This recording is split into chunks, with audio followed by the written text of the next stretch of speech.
Okay, welcome, Save Par Golf Podcast. Originally, it was gonna be Derek and I to start off the new year. New Year, same us, I guess.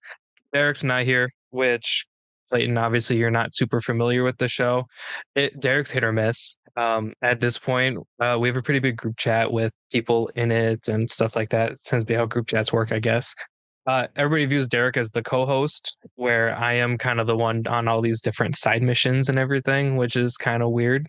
Um, Derek's not here. You're stuck with me. Um, but very happy to join with Clayton with Esquire Golf. If for listeners who were remembering last year after we had JD on with 7 Iron, we're like, hey, like he was talking about you. And I'm like, dude, we have him on next week. And then obviously stuff came up, stuff happened where we didn't have you on next week. We got you on this week. So I'm going to send it to JD and be like, dude, we got Clayton on because he was nothing but good things to say about you. I have nothing but good things to say about you as well. Just from the little interaction we've had for the last 20 minutes and then just seeing your page and everything. Everybody that we have spoken to that has spoken with you or worked with you has had great things to say. So very happy to have you on.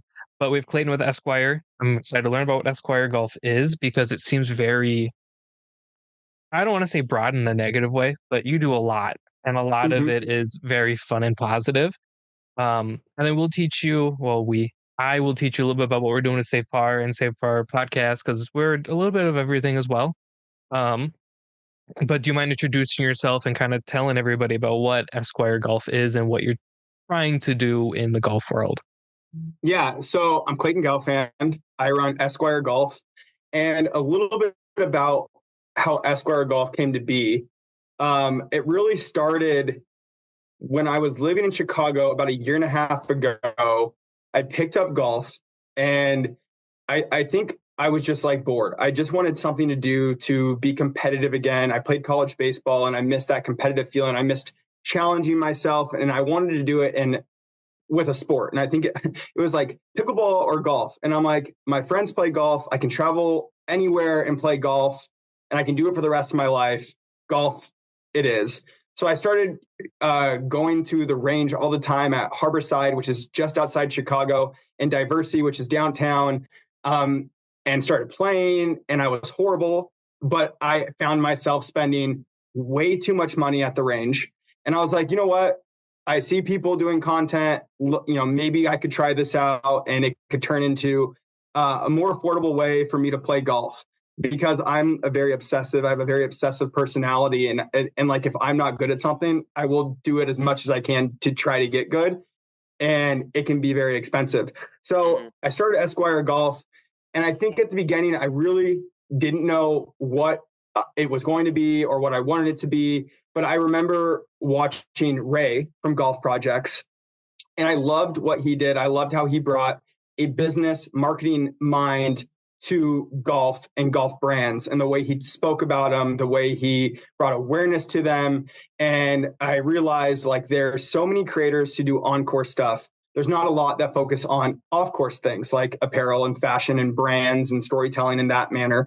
And I was just thinking to myself, there's an opportunity there. So that's how it started with the golf brand series, where I started highlighting golf brands every single day. And I think I got up to like 105 videos. And then I realized like, okay, this is high effort. It's a lot of work to put these together. And as I was growing, my time and bandwidth became less with work because that's obviously my number one priority is my 9 to 5. That's what pays the bills. That's my career. And this is more of a passion project, but I needed to find a way to create content in a more efficient manner. And so I started just trying new different things. Like you mentioned, it's broad. I wanted the focus to be on like fashion, style, fit checks, some brands here and there and products. And then I just realized like I love creating, I love ideating, I love just thinking about new things and trying new things. So I was like, so what? I'm gonna be a little broad. I'm gonna try comedy stuff. I'm gonna try couple stuff. I'm gonna talk about news and have yapping videos. And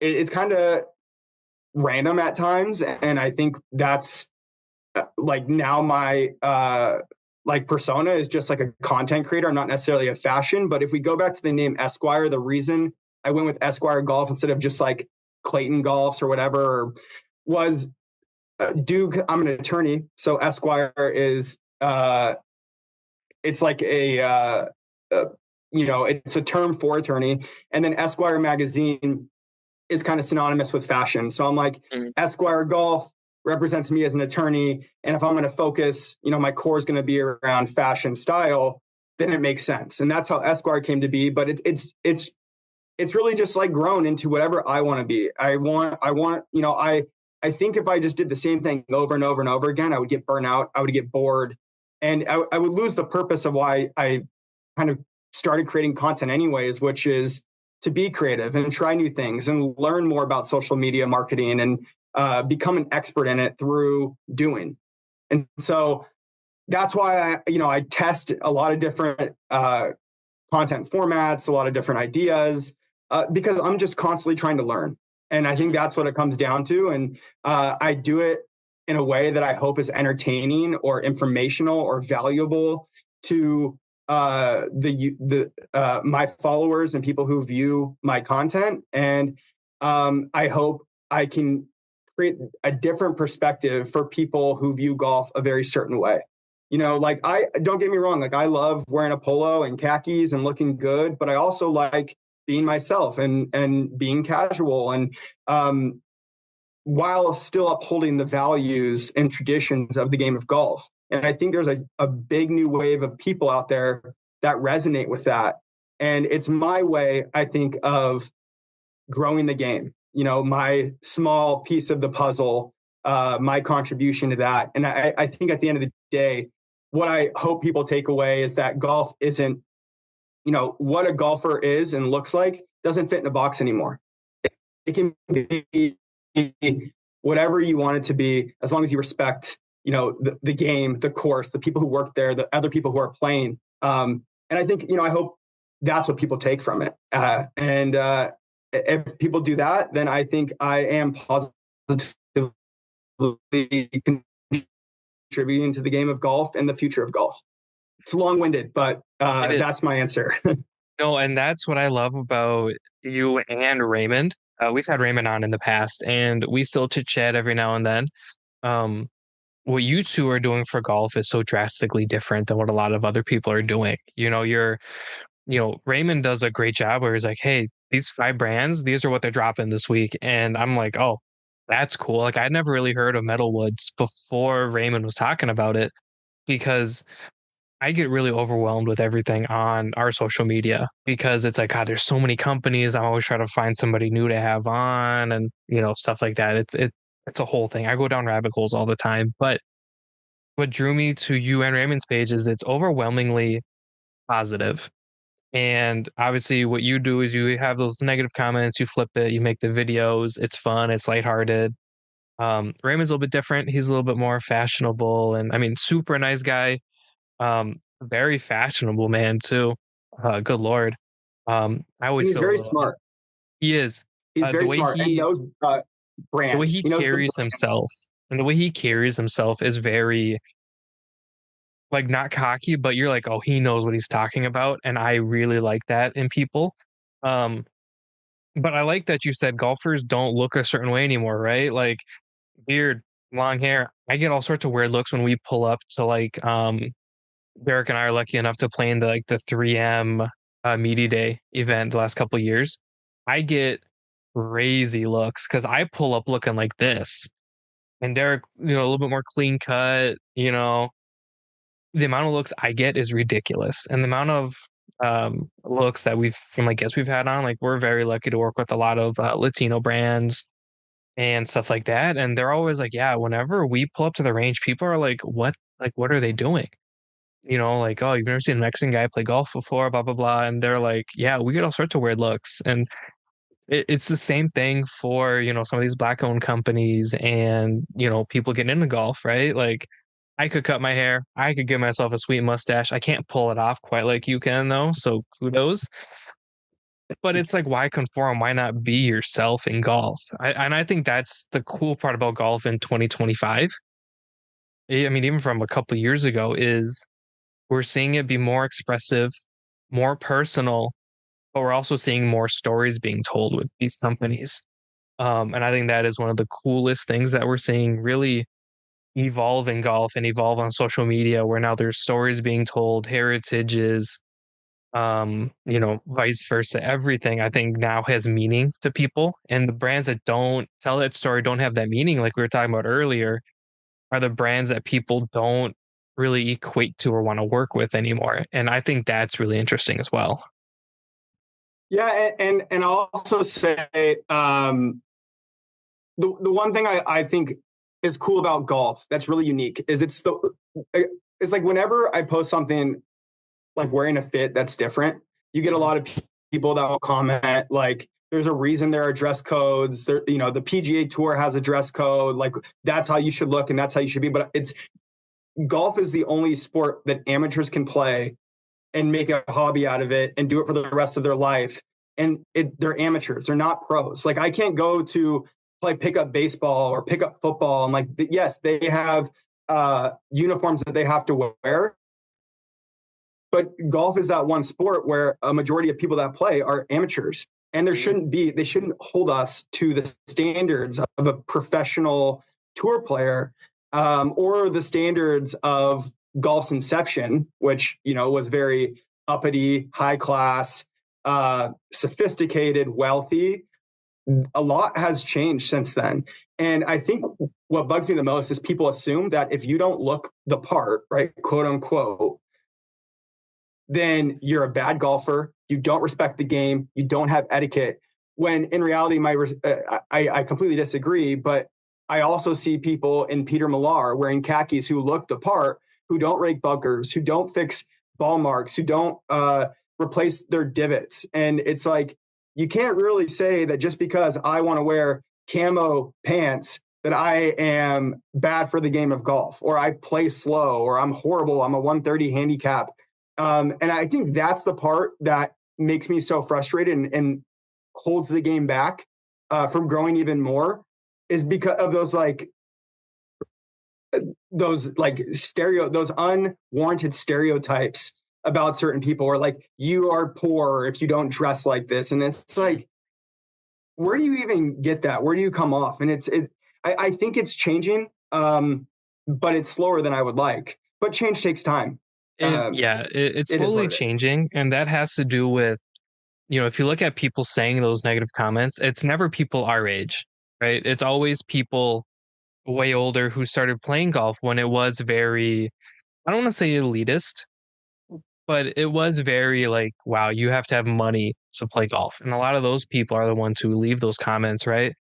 I remember you did a fit where you had like, it's not my style, but you had like that mesh polo. And I'm like, first of all, that thing's sick. I would never wear it, not my style, but I still appreciate it. I'm like, that thing's cool.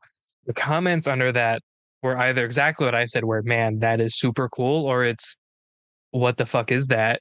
Take that shit off. Don't go to a golf course. And it's very funny how, in a way, golf is polarizing now. It's like you're either over here or you're over here.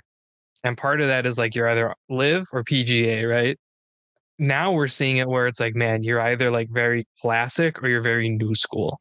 And a lot of the companies are going to that new school, even the classic brands like TaylorMade and, Callaway.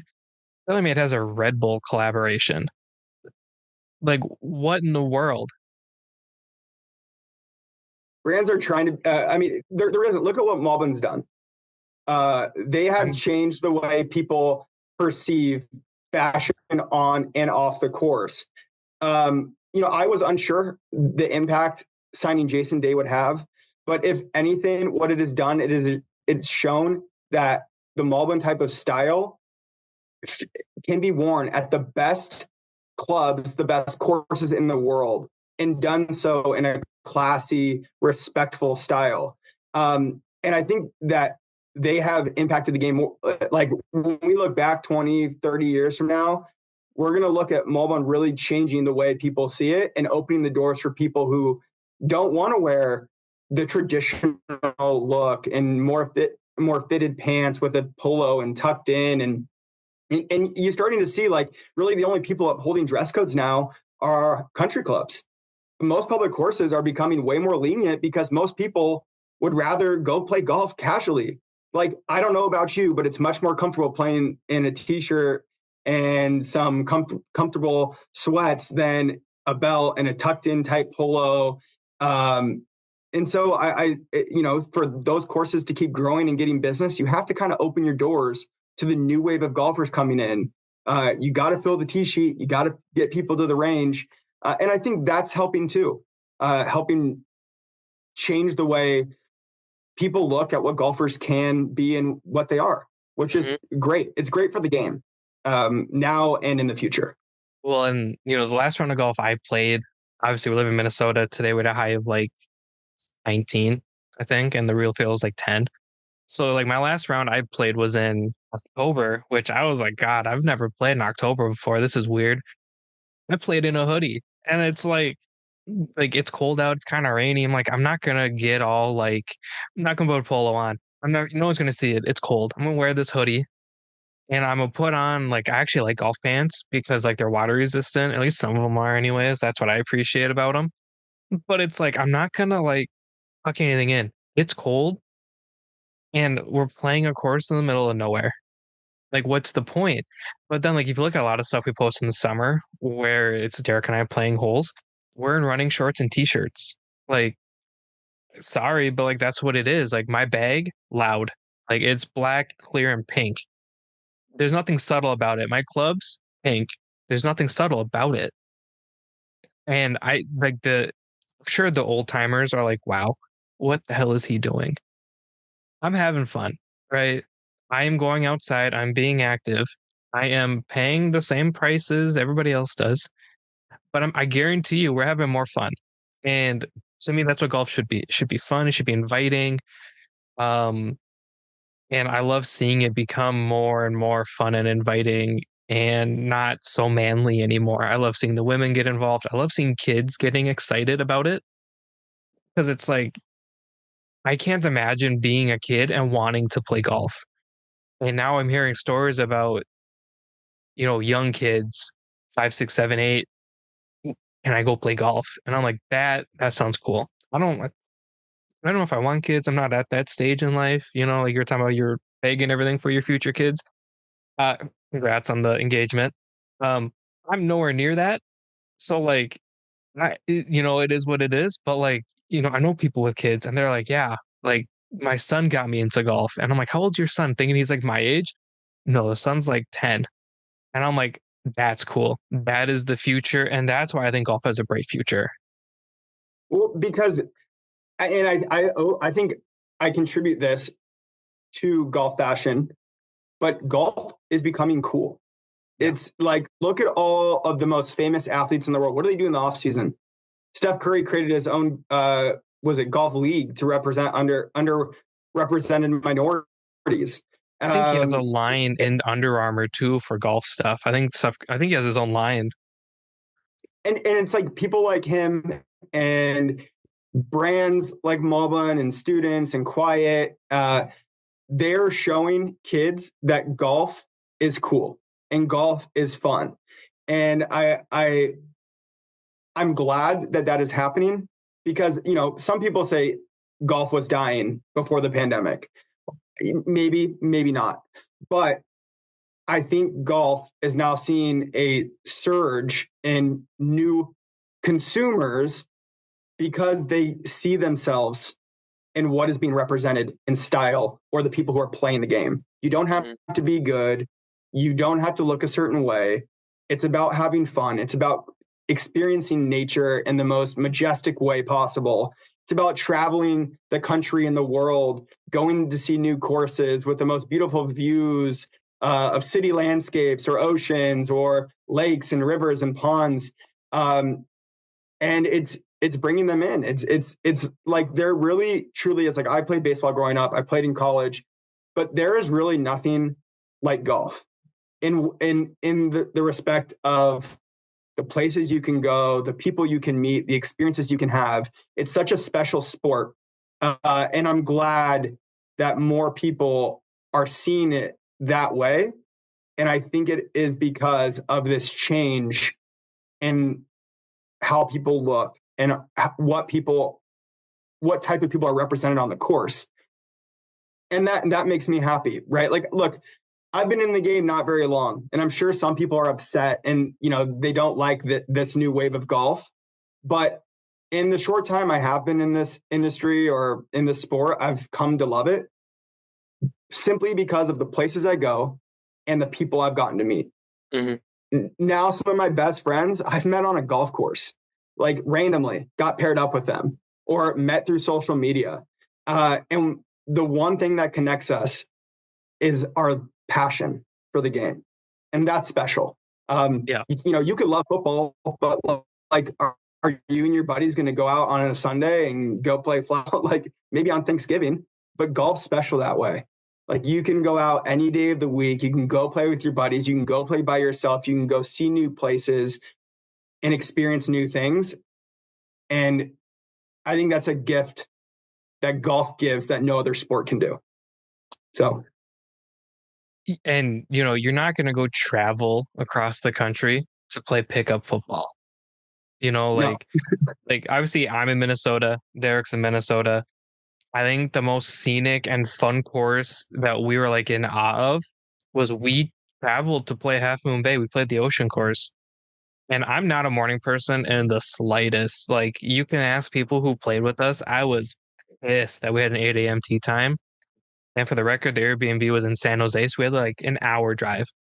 So it was in the car, it was Derek, myself, and then Brendan from Duffin Up.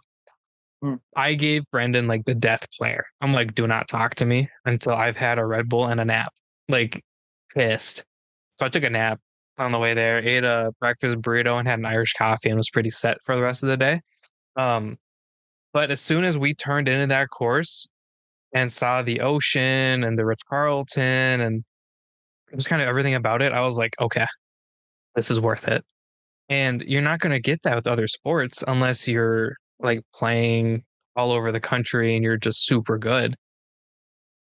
This is like an amateur course. This is not a TPC. This is not where the pros play. This is just a beautiful course on the side of an ocean where I almost hit somebody on the beach. Thankfully, I didn't, but I guess it was close. I couldn't see, the sun was in my eyes, and they were like, "Yo, do you have TL4?" I'm like, I can't see anything. So, shout out to that person for not dying or getting hit, because I would have been sad. What a bad way to end the round, but I would have been sad.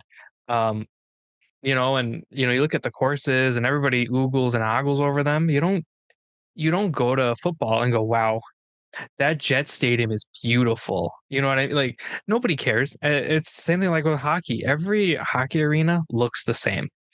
To an extent, every football field looks the same.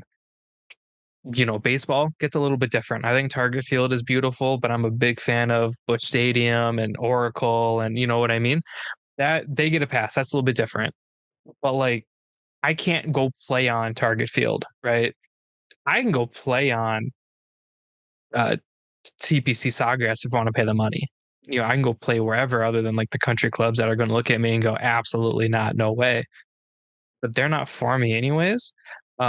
I think that's like the beauty of golf, and I think that's where you can definitely say it is not like anything else.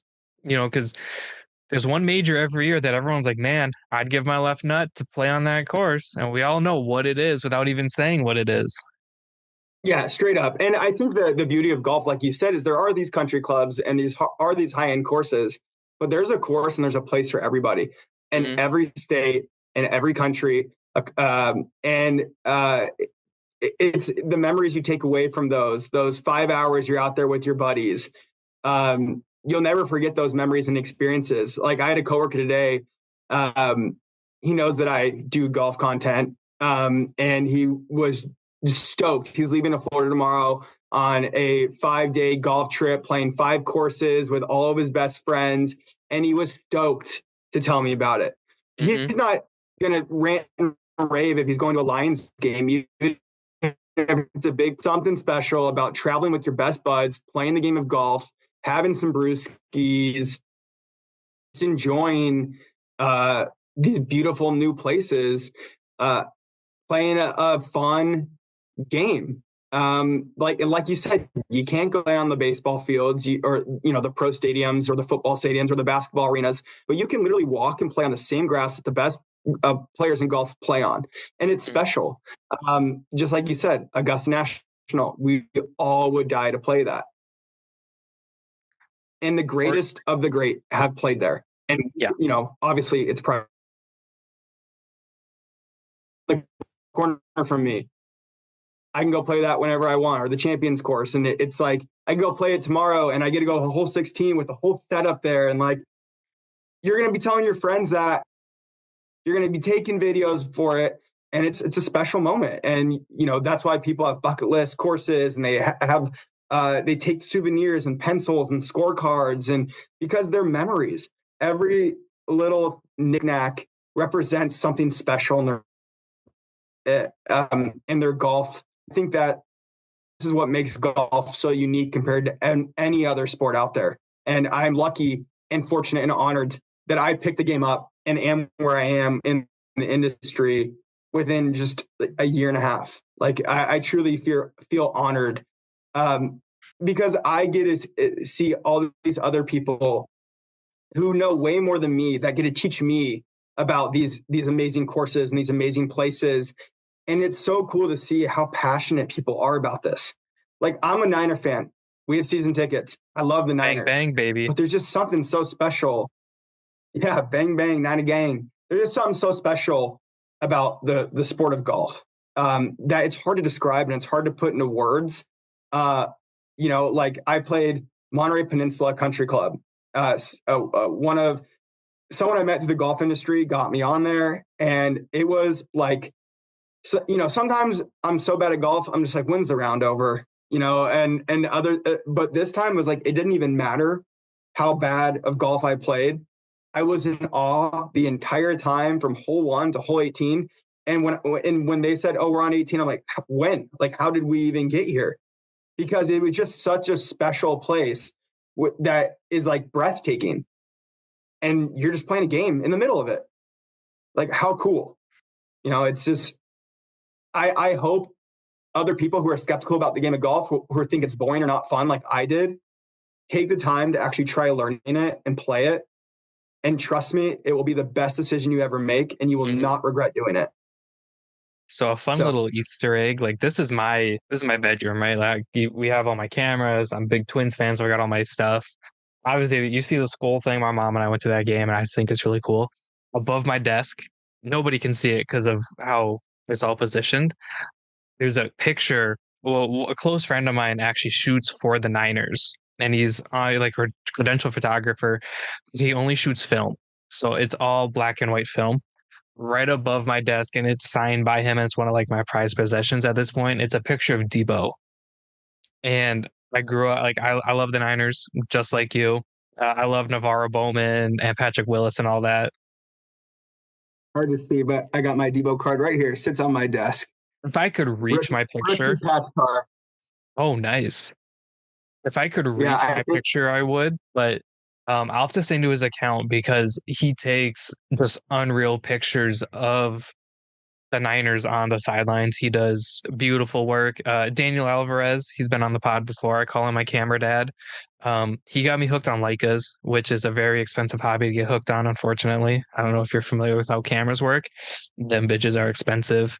Um, I'll have to send you his account. Beautiful work, and he only does the Niners and kind of California specific teams. So if you're from like the Bay Area, stuff like that, he's got it, and he does. It's unreal. I got my Kittle jersey hung up for the year because there's nothing else going on, and I just picked up a new Niners hoodie.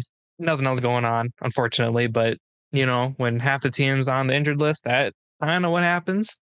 Um, Enough about football though, because I don't want to keep talking about it because I'm gonna get sadder and sadder.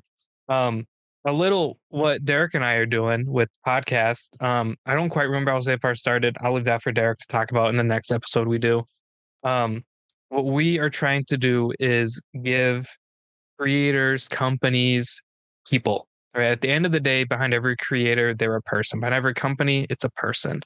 We're trying to give them platforms to talk about what they're doing in this space, um, stuff like that. Like we've had like you were saying, some of your best friends you met on social media or on the golf course. Some of my best friends we've had on the podcast and just meshed together really well. And, um, it's been just a ride the last couple of years.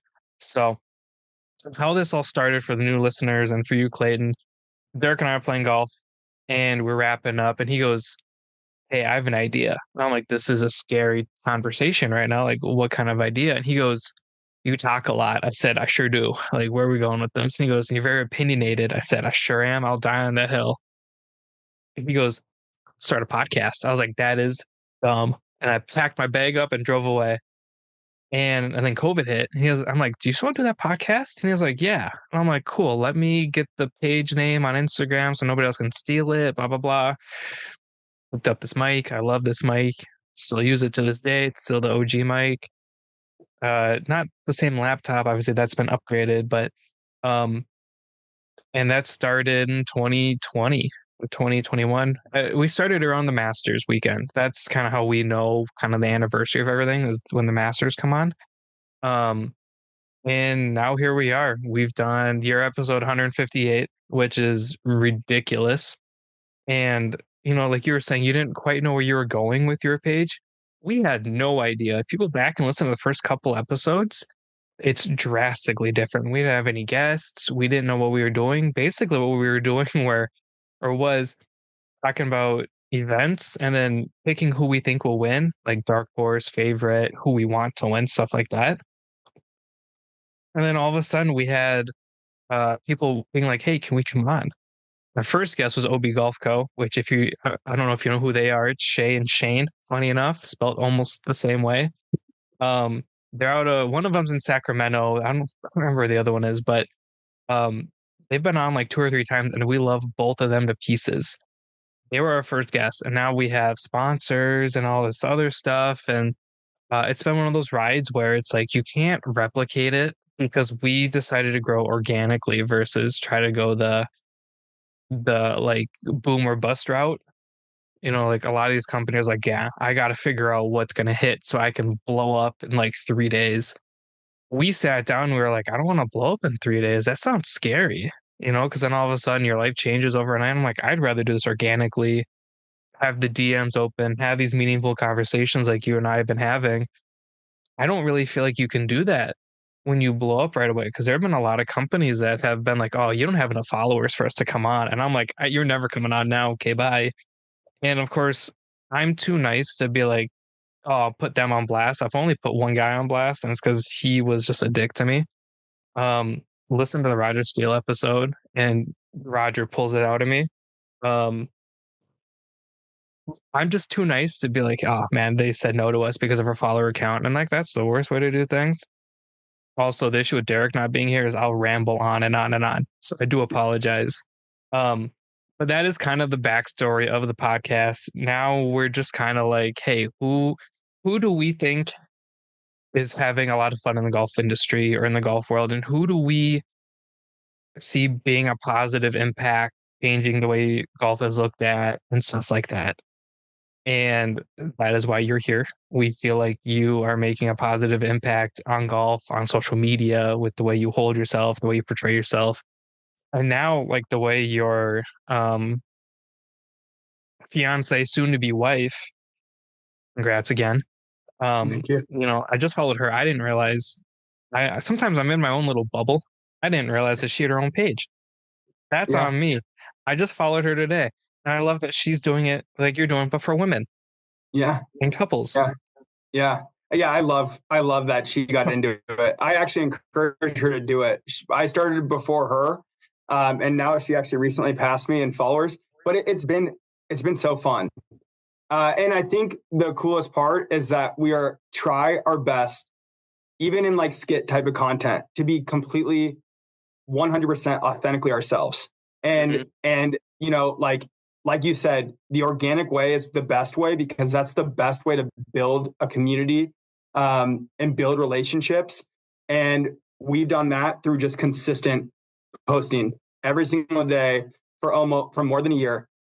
And some people blow up overnight on one video or one type of series.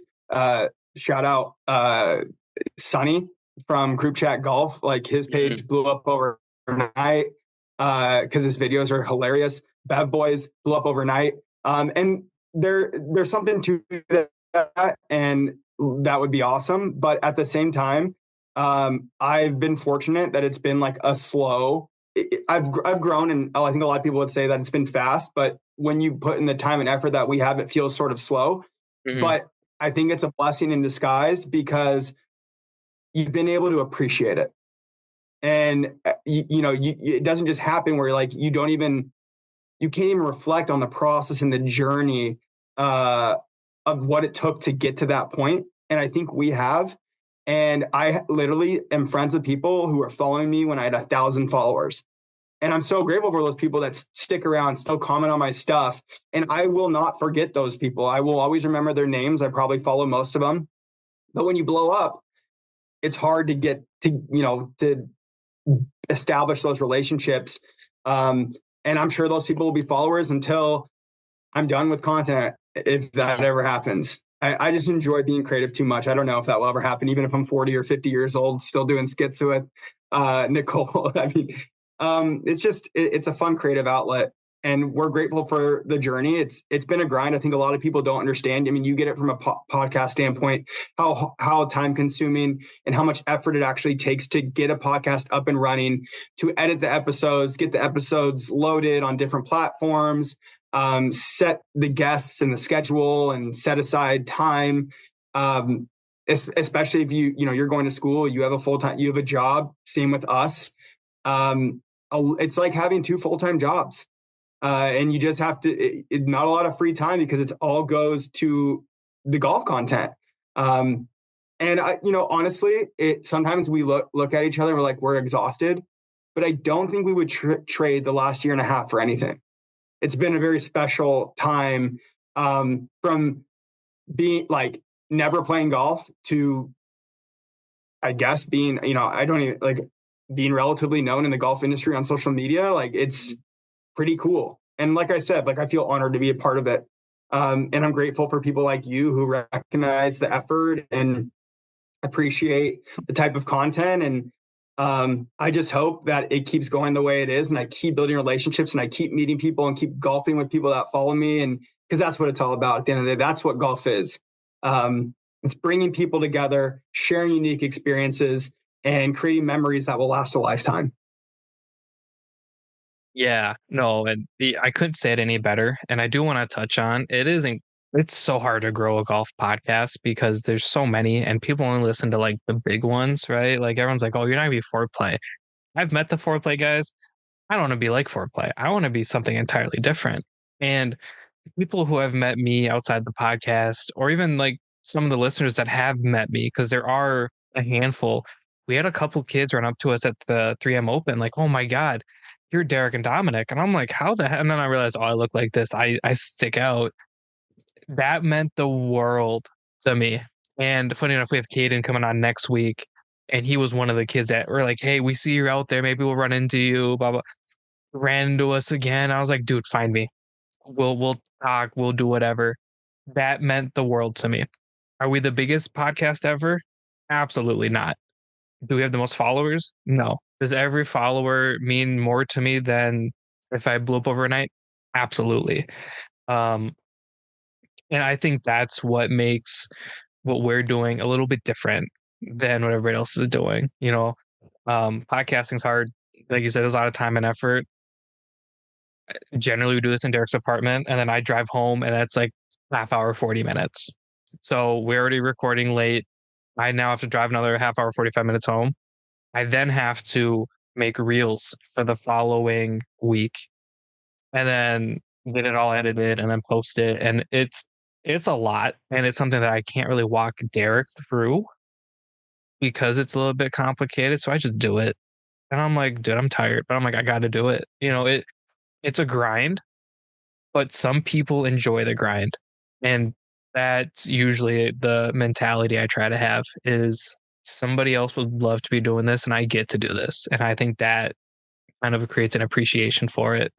Doesn't matter how long my days are because I worked all day today. I got, like I told you, my foot's killing me. I think I have like lateral fracture. Like I did some Googling. Uh, I'm exhausted, but you said, hey, I can come on an hour later. No problem. Here we are. Um, Generally by this time is when I'm leaving Derek's apartment, not starting. So it's a little bit different. It's a grind. However, I get to shut my laptop and then just go into bed. Beautiful feeling. I did want to talk about companies that I think people should know about, or just see if you've known about them, companies that I get to work with on like a weekly basis and stuff like that. So one of the smaller ones and newer companies has been Bad Golf Co. It's like I've got this hoodie, I've got a brown one that's embroidered up front, and then the back is like a big golf course. It's somewhere in my closet. If I could easily find it out. Oh shit, there it is. Hold on. This never happens where it's right there when I need it. So the front of it, just simple embroidered. God damn, it's not focusing. But then the back is this like beautiful, and they just started. So this is, they started 2024. Homegirl Jess started it, and she was like, Dom, how do we get in this? I'm like, you got to set yourself apart. You got to be authentically you. She's like, I suck at golf. I'm like, perfect. Make your brand around it.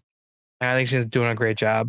You have to There. tell stories. You have to, like, I look at that sweatshirt and I read the back and it said, perfect golf is boring. Mm-hmm. That speaks to so many people. And I think like this new wave of golf, the reason part of it is growing is because before I think people thought that you can only golf if you're good. And what is happening now is even on social media, people like Berdogi or even people like me and Nicole, who are beginner golfers, are showing people that you can still have fun, you can still create content, you can still be yourselves and not be great golfers. And people are still going to be interested in it because it's actually more relatable than watching Good. Yeah, like those guys are very entertaining and they have a huge platform and they've earned every single bit of success that they've had. But I don't watch them and be like, oh, I relate to this. Truth be told, I actually watch more like Bob does sports and be like, man, I'd love to go out with those guys and have a good time. That's more of the type of golf that I enjoy most of the time. Not hitting perfect shots, playing scrambles with the boys or Nicole. Like that's the most fun I actually have.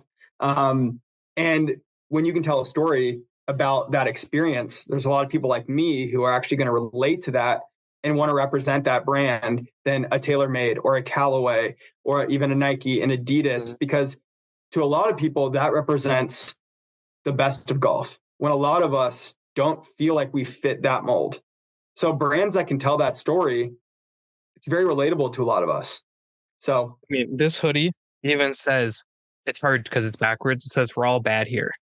I by no means am I a incredible golfer by any stretch of the word. I have like stretches where I'm like, God, I'll never replicate this again. Like I am just on a roll. I by no means am single handicap, whatever. Not my goal either. So when Jess made that brand and she came to me and she's like, hey, how do we make this? I said exactly what you said. Hey, we got to tell a story and we got to be authentic. I have no say in the brand. She bounces ideas and like designs off of me. I have nothing else to do with it. I paid for this and everything. So I'm not at all like an investor or like trying to push my own brand. This is just something that I relate to, that somebody is now discovering golf, is passionate about. Because she's been golfing less than a year. So for her to see like, hey, these don't represent me, I was like, that's what makes golf, that's what makes it beautiful. That's what makes that sport great. I only want to touch on a couple other ones since I know we've been doing this for a while already. One of my favorite companies that I'm very lucky to be super close with, I don't know if you're familiar with, is Los Golferos. They make Serapa golf towels. I have like 7 of these. Ralph, Raul, Hector, Sergio. Unreal. Actually, had Ralph texted me, so I'm kind of leaving him on red for a little bit. But sorry, Ralph. Ralph, he'll understand. Then they started their own podcast because they liked what we were doing, but they spun theirs to be Latino heritage based. So it's Latinos that are doing stuff out of the ordinary, pushing that. And I think that is beautiful. That's how I got introduced to Lalo from Nueve. Lalo's a fucking riot. If you've never talked to Lalo, oh my God, dude. when he gets flustered, he speaks in Spanglish. So I'm learning Spanish to try to like decipher some of it. Best day of my life. But Los Golferos, I love those guys. They know how much I love them. They flew out to Minnesota for a shindig and hung out with us all week. Um, Unreal. You know, like you were saying, some of your best friends. They're some of my best friends. Raul, and I haven't met Hector yet, which is funny. So I've been talking to him for years. I've never met Hector. He's busy, I guess. That's what they always tell me. I don't think he's a real Yeah. person, to be honest with you, even though I've definitely spoken to him on the podcast. Um, Another brand that I'm sure you're familiar with is Pare. Mm-hmm. Yep. So Yeah, I we're don't really have anything. I don't have anything from them yet, but I see that they're one of the smaller up and coming.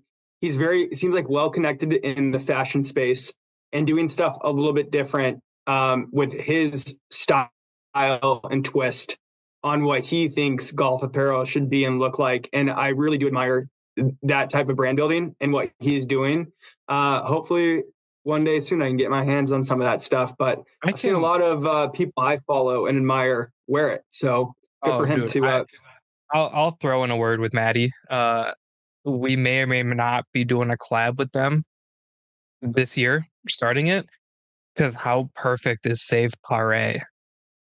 Oh, there you go. Telling you, I'm telling you, we had There that you idea go. last year, and we have to reconnect this year. But yeah, so everything Maddie does has a purpose. All the colors are Filipino inspired. So this is his ube hat. Mhm. Um, Being Filipino American, it's very important to him to share his heritage and his culture. And that's just another thing that I love about golf and his company. And Derek wears this all the time. I have a big head, so it looks a little goofy on me. Um, that and last time I wore one of his hats, I wore it backwards, and I had a sunburn on my head. Um, so that was super fun. Shout out Maddie.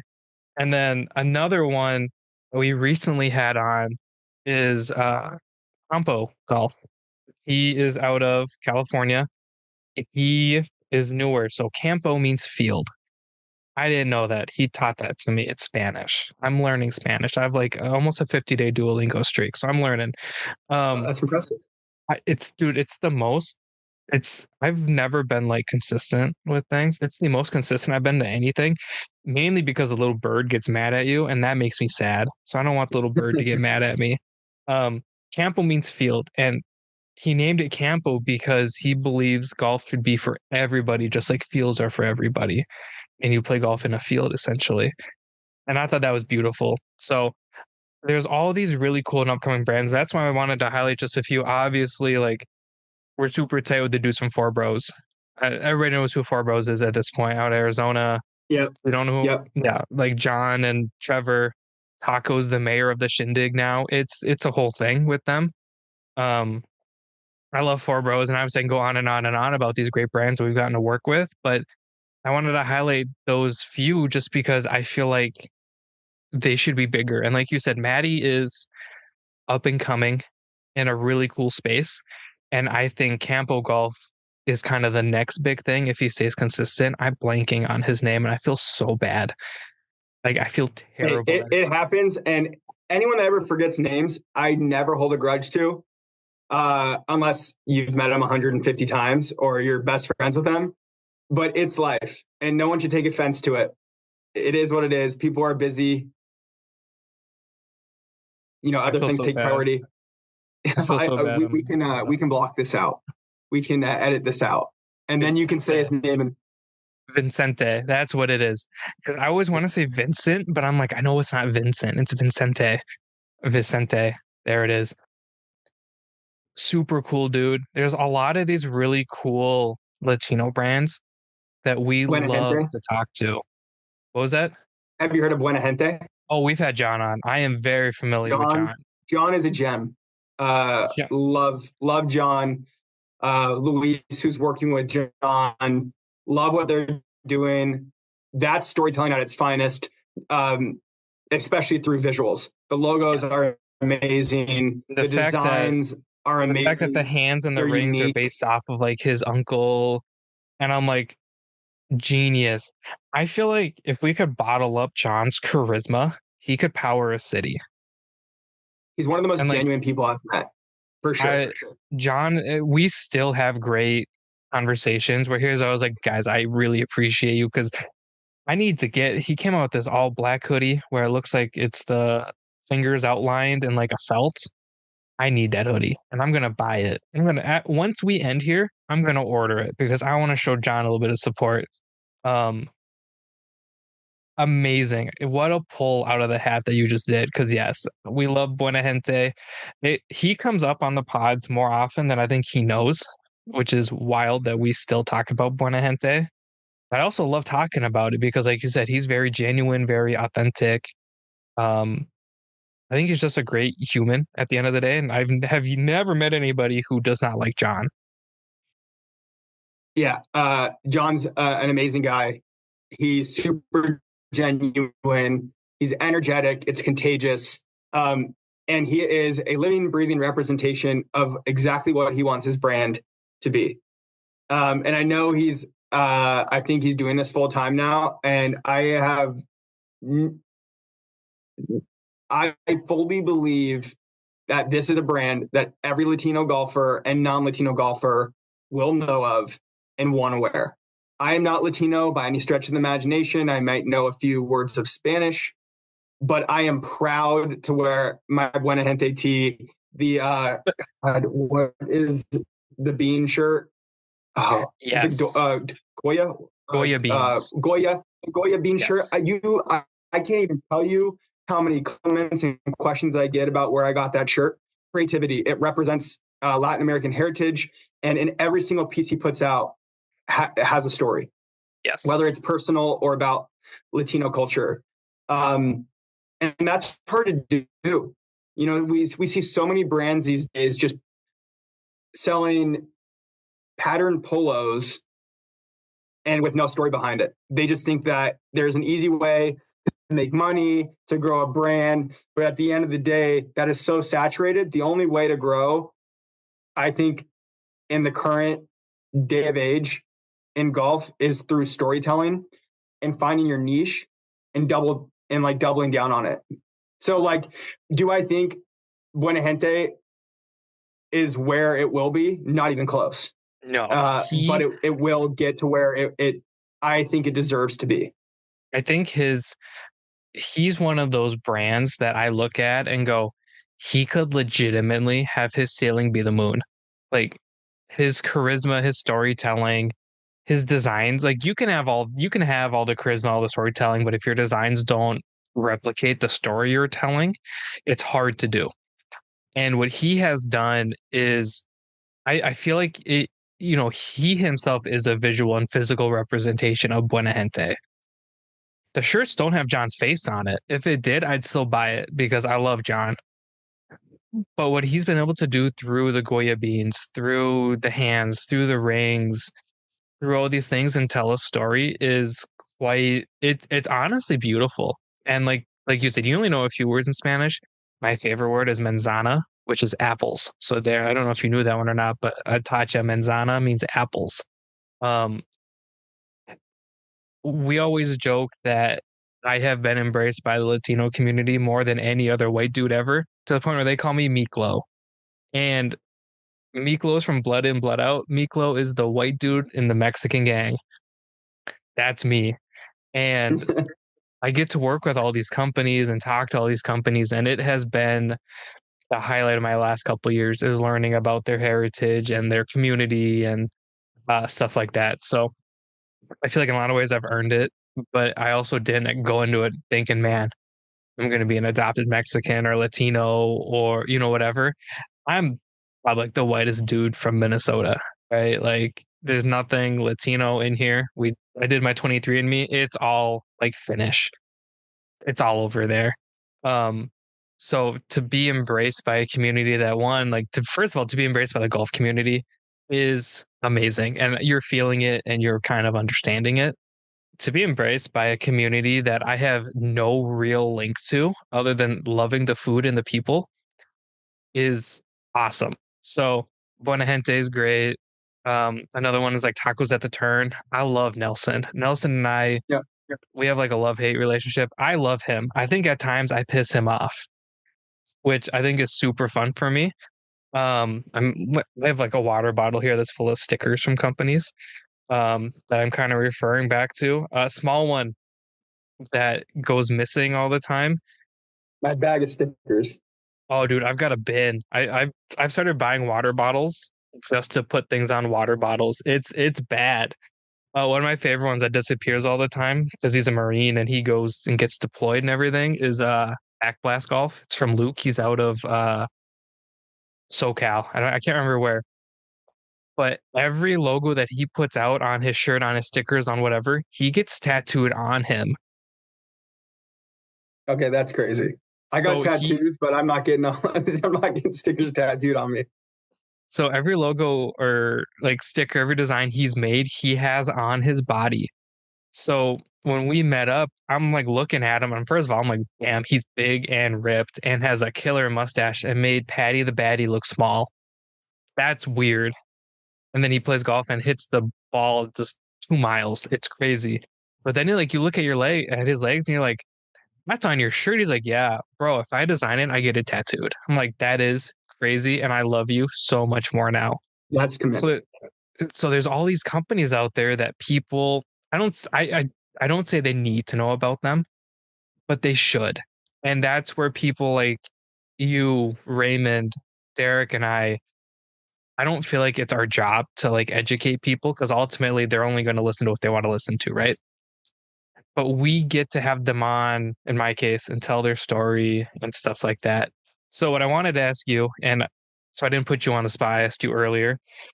Can you name a couple companies that you feel like are up and coming that maybe should have a little bit more, maybe not to be seen, but a little bit more like visual? Let's help them be seen. Let's help them get a little bit of energy in the golf community. So I'm gonna keep this short. I'm not gonna go into the details and tell the backstories of how I know all these people and Mhm. the brands. But I'll list a few, and I'll start with the ones that I think have a little bit more notoriety and are growing a little, doing a little bit better than the ones I'm going, not doing a little bit better, but have done a better job raising awareness and getting the reach than some of these other ones. First, Quiet Golf. Obviously, I'm repping them. I love what they're doing. Great materials, great storytelling, a great combination of modern style, modern fashion with traditional looks. Great material, amazing patterns. I love what they're doing at Quiet Golf. Very, very. I think they know what they're doing, and I don't see end in sight in their growth. Same with Students Golf, Manners, UK brand. They're one of the best brands in the game at storytelling. I actually don't have any Manners apparel, but I don't have to own anything or wear anything to be a fan of a brand or what they're doing. Manners is one of them, and a few of the other smaller ones that I really admire. Either from a brand standpoint, a marketing standpoint, or material, or just like quality of people that run the brand. Amble out of Carmel, Cadet, Cadet Golf, Emery Golf, Hazard Hunters, Fiore. Those brands make high quality garments, use high quality material. They tell good stories. They represent a certain type of person. And I think that those are on the smaller end that deserve more notoriety than what they're getting. But at the same time, it will come. And like you and me, we're always like, you don't have to rush to get to the top, right? Like build your community, fine tune your offerings, keep test and learning on your marketing strategy or your branding strategy. And if you create good products, you connect with consumers, you tell stories, you get people to relate to your brand and your products, or you as a founder, the growth will come and the notoriety will come. So those are a few of the smaller brands that I think are doing something that maybe others aren't, or bringing a flavor to golf that that is attractive to the new age golfer. So we are And look, like there's a lot of brands. Like I could go on for days. Apparel aside, you have Dimple and Divot. You have Dimple and Divot. You have BFS Co. It's like every time someone asks me about brands, I just like get a brain fart because there's so it's many. right? There's It's not hard like four or because five or six yeah, that I know. It's like hundreds. it's hard Seriously. because you're like, it's like, do you want a clothing brand? Do you want like an accessory brand? Do you want someone who just does hat? Like, because people are always like, Dom, what's your favorite golf brand? I'm like, first of all, are we talking towels? Are we talking ferrules? Like, what are we talking? Because like towels, I only use those called ferrules. Those are the boys. I will only use them till the day I die. And it's like one of my favorite apparel brands is Back Nine Bullies. I love I've back nine. nothing. Shout out John Rios. That's our dog. We love John. I love John. No, John sent me a little care package because I scooped a bunch of Black Friday gear, and he knows how much I love the unstructured hat. So he made sure to send me a couple because I wore the I got shit. like 20 of their hats on my rack. Kid you I've not. got a bunch. I love John. We're working with him on the shindig. Hopefully that'll be in May though. Jane, Jane Golf is another one. What they're doing is incredible. Yes, Radry Golf is another one. he's near us. He's in Wisconsin. We've had him on, and I have some of his art.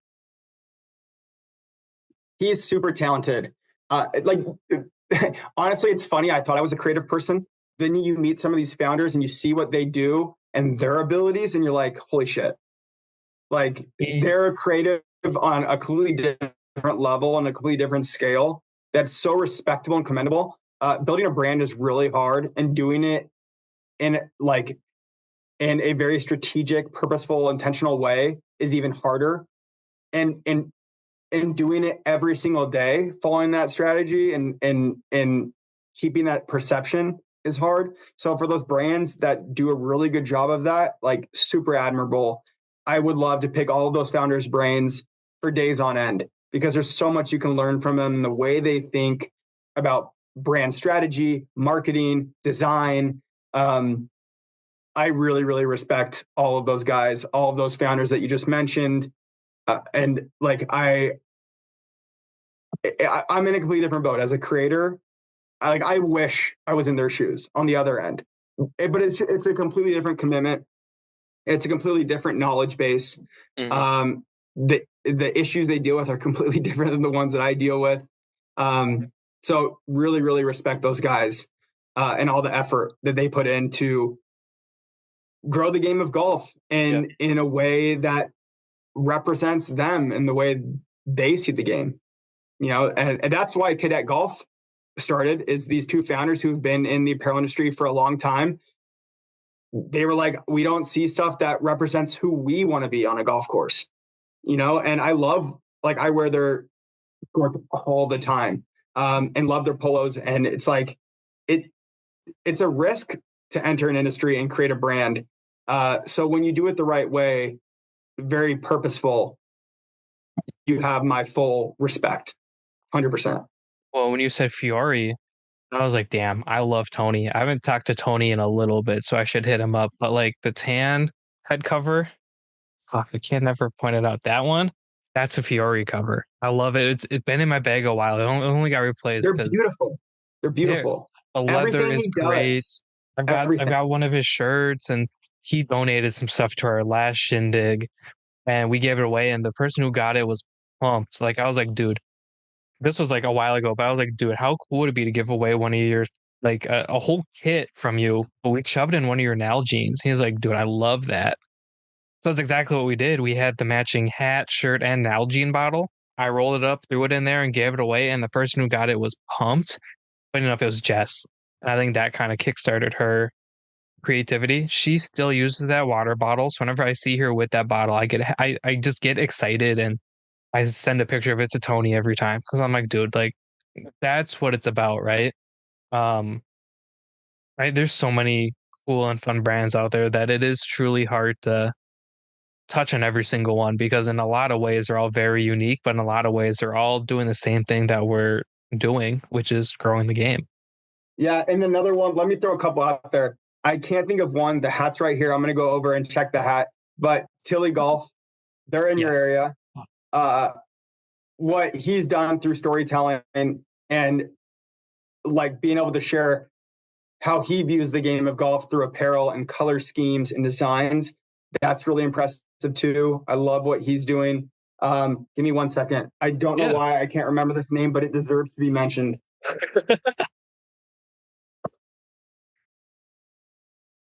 So for those of you listening during this pause and you ever wonder what Got goes it. through my head, nothing.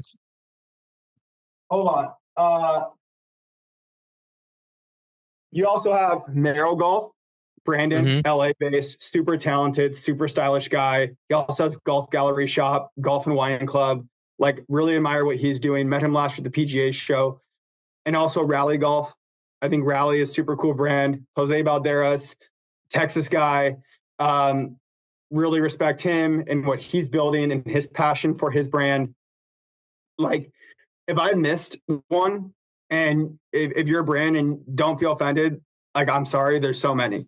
There's just so many. And we've been doing this for like over an hour and a half, and it's Yeah. 9:30 now. My time, way Well, later at your, yeah, it's probably 11:30 where you are. no, it's 10:30. 10:30. So Yeah. that's commitment. But all these Well, brands deserve their spotlight. And it's not like, hey, go buy their stuff. It's just more of like, there are options. You don't have to buy Callaway or Peter Millar or G4 or the highest and most expensive brands. There are small brands out there that represent different types of people, and there's a brand for everyone. Even off the course. Like, I never thought I'd be the guy that literally wears golf hats and golf shirts everywhere I go, and golf sweatshirts now. Like, you won't. I'm wearing my True Links wear, my Quiet Golf hat, my golf gallery shirt underneath. Like, it, golf brands are now a staple. Yet this does not look like golf. oh It's yeah. golf Like I'm apparel and golf casually brands are transcending. They're transcending the sport. like I Like, you'll see casually people wear wearing Eastside golf shoes on the court. I casually wear tee up kicks with Chris or tee up kicks golf because I love what He's the Chris is homie. doing. He's the homie. Super creative No, guy. He's I great love for what the game too. I love what Chris is doing. And then we worked with Ty for our shindig. Ty owns 1A Visual, so he's a videographer. If you ever want to talk to somebody creative, talk to a videographer because Big Shot Ty. Is that Ty, who it dude, is? Ty, yeah, Ty went above and beyond. So he did our shindig. And if you don't know what the shindigs are, that's fine. Shindigs are what we call our events. So I've we been to go, one. I've did been to you? one in Scottsdale. I wasn't Well, at that one. yeah, Continental. Yeah, Derek was. Derek was. I was not. I did not know that.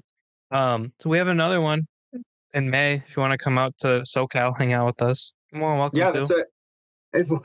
It's hard to, like, all these events happen to be during the middle of the week, and Oh, like, ours is a Saturday. see, that's what it should be. But like, all these events are on a Monday or a Wednesday. I'm like, I can't just take off work all the time for this. I can't do it as May much as I want to. I May can't. 31st. May 31st. You're the first person to know outside I'm of getting Derek. married May 25th. So Oh, so this is perfect. Pre honeymoon. yeah, yeah, Pre it's honeymoon. yeah, you know, good point. So May 31st, Burbank, California, the Bell Golf Course. Burbank, Southern California. That's LA. That's a little inland. Yeah. No, it isn't. I don't know. So I'll I'm be not going to honest with pretend I you. know LA. I lived there I've for a I've summer. That's it. been to California once, and that was for the first shindig, and I have not been back since. But I'm excited. So you're the first person You're to not know missing out. outside of like people that we've been planning it with. Um, so congrats, 531 Burbank. Be there, be square. We were working on some fun prizes, but um, I did our pre-shindig round. A person in Wisconsin had us out and hosted us. It was beautiful. I'm going up to one of my tee shots. It's like one of the last holes, and I'm like trying to like focus in so I can like end with like a semi acceptable score with this group of 8 of us. I'm walking up, I'm trying to get my zone. He goes, "Bruh, you're so pretty with your hair flowing everywhere. I don't know how I get a bad shot of you." And I had to step off and go, "Dude, you can't say that. I'm trying to like get dialed in." Um, but yeah, huge shout out, Ty. We have videos up on the podcast page of the shindig. Like drone footage. He did it all. He did all the editing. We did a little commercial for the 3M Open. That was fun. Uh, if you ever want to talk creativeness, videographers, dude, it is crazy. The stuff Ty does. Like, I'm a photographer. the way he uses his camera is so drastically different than mine that I can't wrap my head around it. It is ridiculous, but Yeah, people are talented. Way more talented than I'll ever be. I when just use he my iPhone. Like you have people like Jeff Marsh and Pins and Passports. The way they're able to tell stories and evoke emotion, but just through a lens, is so impressive. Something I'll never be able to do, but I'll have the utmost respect for. yeah. Uh, Well, and we need those people. They Ty tell did it stories all, better than everyone. They and help tell those stories. Ty did it all himself. He did the shindig all by himself. I lent him my drone because he's like, "Do you have a drone?" I'm like, "Do I have a drone? Hell yeah, I got a drone." So all the drone footage is my drone, but he controlled all of it. He did all of the pre shindig stuff. He edited it. He's like, "What song do you want to do?" I'm like, "Dude, let's do Essential C song." We did 6 for 6 because I'm like, "It's perfect. Worked all year for this. This ain't no coincidence. Perfect." And we basically did like a big FU to everybody who said that we couldn't do it in Minnesota, and we did it in Minnesota. So, long story Dang. short, we're coming back to California. 5:31. I'll make sure to let you know when signups go live because this thing is being California and the fact that we're big in California, it's gonna sell out. So if you're interested, I'll definitely send it to you. I'm not obviously you're getting married, that comes Yeah, first. yeah. Keep me posted on that. I'll let you know. I didn't But I know really you went appreciate to it. the one in AZ though. I had no idea. It was a They last minute so thing. I was not planning on playing golf on that trip. I wasn't even living here in Arizona. I was literally just happened to be visiting family when that happened. Didn't even have golf clubs. I rented them from the golf course. yeah. And it was cool. It was awesome. I had a great time. So the reason I wasn't there was last second my job was like, "Hey, we're doing inventory that day." And I was like, I can't leave my part-time staff to figure this out on their own. And I was like, I could either be the really city boss who says, "Okay, bye, figure it out," or I could be the really good boss and human and be like, "Okay, I'm going to put my trip aside. Let me help you guys figure this out for the next time around." And I don't regret missing it, but boy, did it look fun.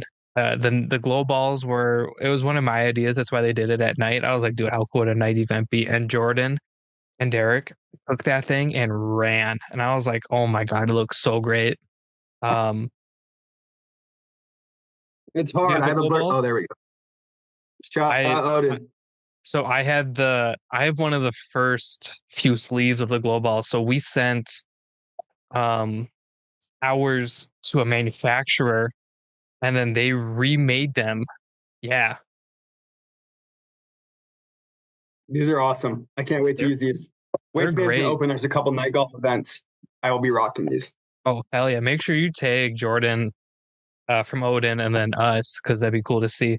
Um, so before we end Yeah. it, because it's already been a while, and obviously I kind of want to go to bed. I'm sure you've had a long day too. We always end with, I work East Coast hours, so me too. I mean, I'll still be I've up a been up while since after 5. this. Yeah, but I there's a few things we always like to do. We always do rapid fire and we end on food. So my rapid fire without Derek being here is a little bit shorter, but I have a couple that I think I'm very curious to learn about you. I'm gonna put you on the spot just a Okay. little bit, just like a tiny bit. Um, so for this shindig, what we're doing is we're doing walk up songs. So on hole one, you get to play your walk up song. What are you walking up to? Well, I'm gonna because this is nostalgic for me. I was a college pitcher. I Mhm. My junior year, I was a Friday night starter. I walked out to a Modest Yahoo song, Sunshine.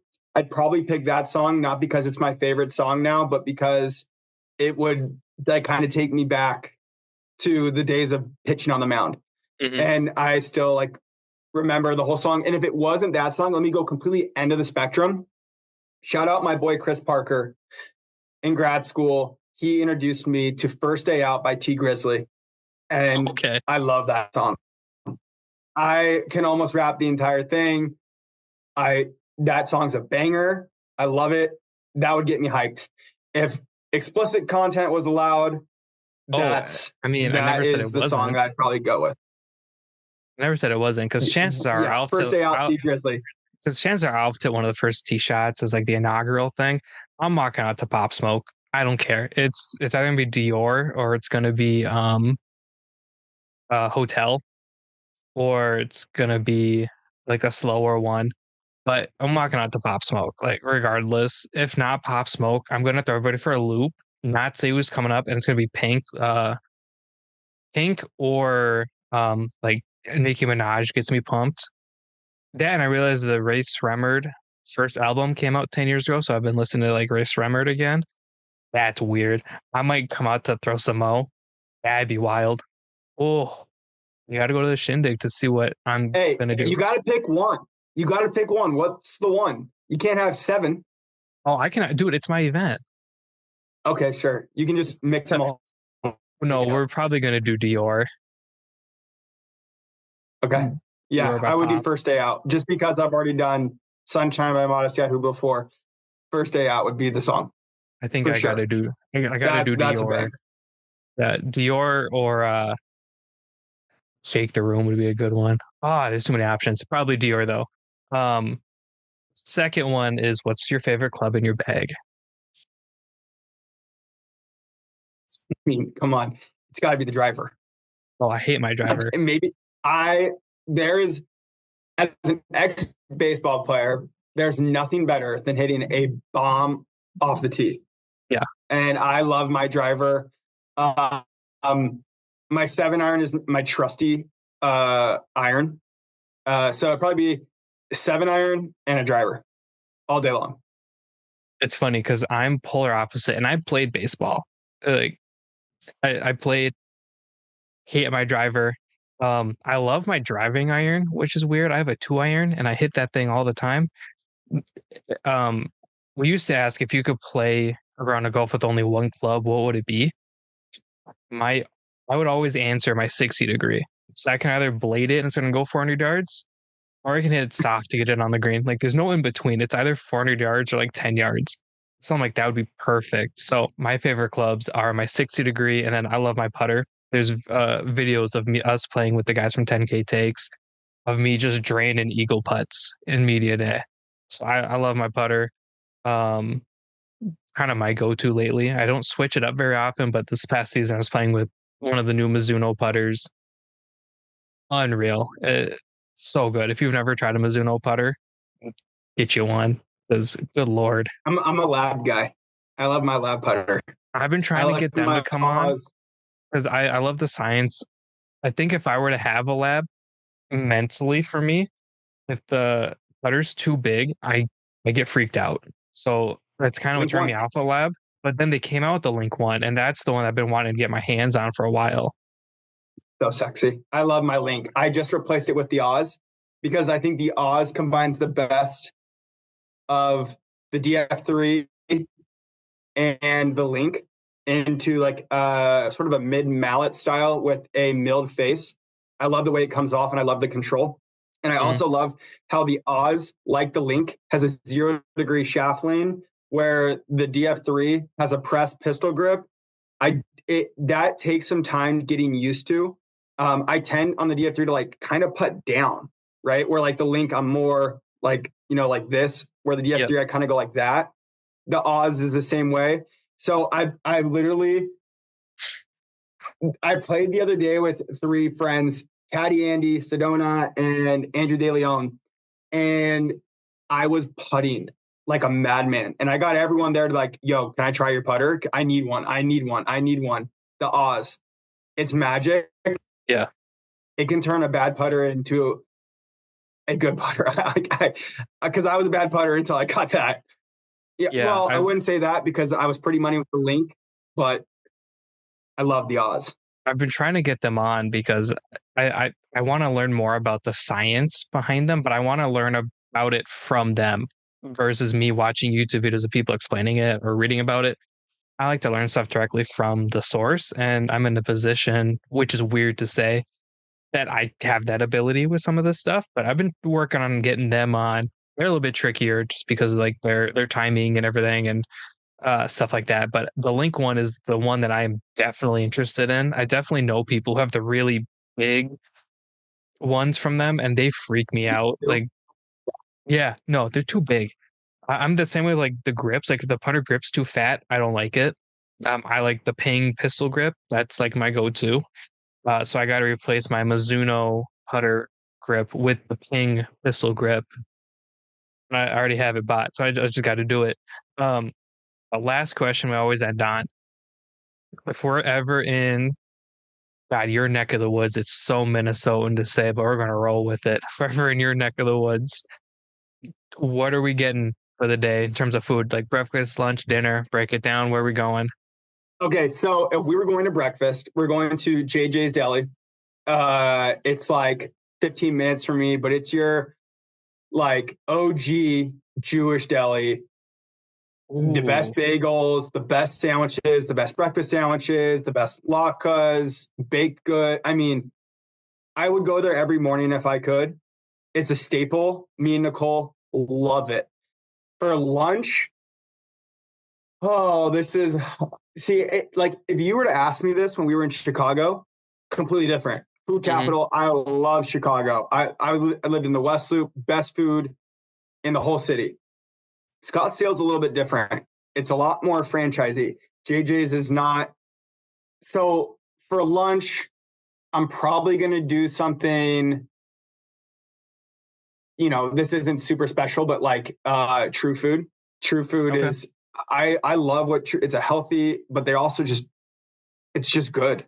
Me and Nicole love True Food, and then for dinner we would go at 8 p.m. to Sushi Crush, which is right around the corner from us. They have a great deal where it's like buy one get one 50% off after 8 p.m. Oh, We nice. crush that. We crush that. Sushi Crush is fire. We're very picky with our sushi, but we would eat that every day. I know Nicole would eat that for breakfast, lunch, and dinner if she could. And if we like, just to rewind, if we didn't get True Food, we'd go to In-N-Out for lunch. Classic. So yeah, Not better than Culver's. Hot take. not a super hot take. I lived in the Midwest for a while. I do like Culver's. I do think they're different. Like I like Culver's, and it's not like I compare the two. I compare Culver's more to like the best, like I see this isn't even fair because it's way better than McDonald's and Burger King and Oh, Wendy's. way better. But like I compare it more to like those. And now it's a little bit different to me because they specialize in like 4 or 5 things and they do it That really makes well. sense. That makes sense. Culver's But I is do love Culver's and I do Culver's is love the very broad. boom sauce. The boom boom sauce, fire. Ooh, Yeah, I love everything from Culver's. Culver's. So they have the Critter Burger and The everything came cheeseburger out with burger. it. Yeah, it's called the Critter Burger. Basically, it's a cheeseburger, but then you get a cheese curd the size of your patty on the burger. I'm like, that's ridiculous. And then I got one and I was like, this is ridiculously good. And then I felt like I had a heart attack after. Yeah, But that's my how it God, goes. what a You Midwest. only live once. You only live once. Come on, food's a gift. You got to enjoy Yeah. it. I don't think I'll ever have one again, but like it was a treat to try one. But oh my God, it was good. Clayton, thank you so much for the time. Uh, always Pleasure. love having you on. Obviously, we'll have to do it again down the line with Derek. And then, like I said in our messages, we'll do one with Derek and the future Mrs. Esquire, aka Nicole. We'll have to do it with the four of us. That'd be super fun. If you don't come out to the shindig, I won't hate you. I swear to God, I promise. Obviously, your wedding comes first, stuff like that. I'm not married. Derek is. I get it, but would love to see you there regardless. But thank you so much for the time. Obviously, you're a busy man. You do a little bit of everything. So, very grateful. Yeah, the honor is all mine. I really appreciate you even considering me and asking me and being patient. We like 8 months ago, I think we had one scheduled. So Was it we eight finally. months ago? It was I was in Arizona. I wasn't living here yet, and so I moved here in April of last year, and I think it was like 2 months before that. Yeah, So it was like February. So so yeah, almost a year. I appreciate the patience. I'm honored to be on, honored to be a guest, and can't wait for round two with my beautiful fiance. So thanks, guys. I really Abs- appreciate it. Absolutely. No, we'll have you on again. We're good at revisiting, and that's the thing with me. Like, I know I remember you're like, hey, I don't want you to be mad at me, blah blah blah. But like this stuff, I'm like, dude, I get it. I'm really hard to like. I don't really believe in like being mad at people because obviously life happens, right? I didn't take it personally. Like, don't even worry. I'm pretty good at like circling back if I have positive conversations with people. I think that's important to keep that stuff going. So I had no issue being patient or waiting. I know John, or I'm sorry, not John. I know JD was excited to have you on and follow him, but I'll have to make sure that he listens to this one because Yeah, and he was pumped. and I didn't mention Seven Iron. Some of the best gloves in the game. Black owned business. I love what he's doing. He's bringing his style to the game of golf through gloves and some apparel. Shout out JD. That's my dog. I haven't told him this, but I lost the glove that he sent me. I was wearing it, and then all of a sudden I just wasn't wearing it, and it was the black on black glove. So it was the OJ glove, is what I was calling it. I had it one day, and then all of a sudden I didn't have it, and I was like, damn, I was pissed because amazing glove. It's thick but like breathable, and it's flex. I don't understand how he did it, but that's his secret, and we'll leave it at that. Clayton, thank you so much. Excited to see what Esquire does the following year, and obviously you're gonna be busy personally, but excited to see where it takes you. Thanks, man. I really appreciate it. And I look forward to continuing to build our relationship and coming on again in the near future. Yeah, let's wait till after you're married though, because I feel like that's a good amount of time. Yeah, near future could be tomorrow. It could be 9 months. Who knows? Yeah, Just I don't want to. sometime relatively. Yeah, I don't want to do one tomorrow. I got shit to do. But 9 months from now, Yeah, give me absolutely. both. All right, let's do it. Thank you. Do Really it. appreciate it. Look forward to Oh, seeing this go live. absolutely. All right. All right. Take care.